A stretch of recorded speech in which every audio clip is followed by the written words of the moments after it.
ఏదైతే నిన్న శివ దీక్ష చేస్తున్న అనేక మంది శివభక్తులు ఉన్నారో వాళ్ళ సంబంధమైన లాఠీ చార్జ్ చేయడం భారతీయ జనతా పార్టీ ఖండిస్తుంది.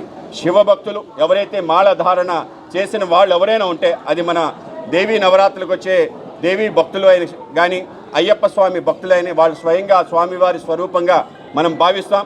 ఒకవేళ నిజంగానే ఏదైనా జరిగితే ఇటువంటి తీవ్ర చర్య మాత్రం పాల్పడకూడదు. ఆ విధంగా పోలీస్ అందరూ కూడా సమన్వయం పాటించాలని, ఎవరైతే అక్కడ పోలీస్ సిఐ ఎక్కువ చేశాడో ఆయన్ని కూడా ఖండిస్తున్నాం. తప్పనిసరిగా చర్య తీసుకోవాలని మేము కోరుతున్నాం. కనుక ఏదైతే శివభక్తులు శ్రీశైల క్షేత్రానికి ఒకేసారి ఎక్కువ మంది రావటం, దానికి సంబంధించిన చాలా సోమవారం కావటం, దాని కారణంగా జరిగిన ఇబ్బంది తప్పనిసరిగా ఏవైతే చర్యలు తీసుకోవాలో ఆ విధంగా చర్యలు ఈవో గారు అలాగే మా యొక్క చైర్మన్ కూడా అందరూ కూడా ఏర్పాటు చేయడం జరిగింది. ఆ విధంగా కూటమి ప్రభుత్వం ఏర్పాటు ఏవైతే చిన్న చిన్న పొరపాటు వాటిని సరిదిద్దుకొని మరిన్ని సౌకర్యాలు కల్పించి శివభక్తులందరికీ కూడా ఆ యొక్క దర్శనం అలాగే యొక్క మాలలు తీసే కార్యక్రమం ఏదైతే ఉందో అవన్నీ కూడా సజావుగా జరిగే విధంగా చర్యలు తీసుకోవడం జరిగింది.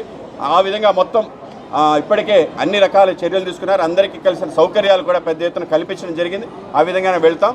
ఏదైతే లాఠీ చార్జ్ జరిగిందో అది దురదృష్టంగా భావిస్తున్నాం. మళ్ళీ ఇటువంటి చర్యలు జరగకుండా మేము చర్యలు తీసుకుంటామని తెలియజేస్తాం.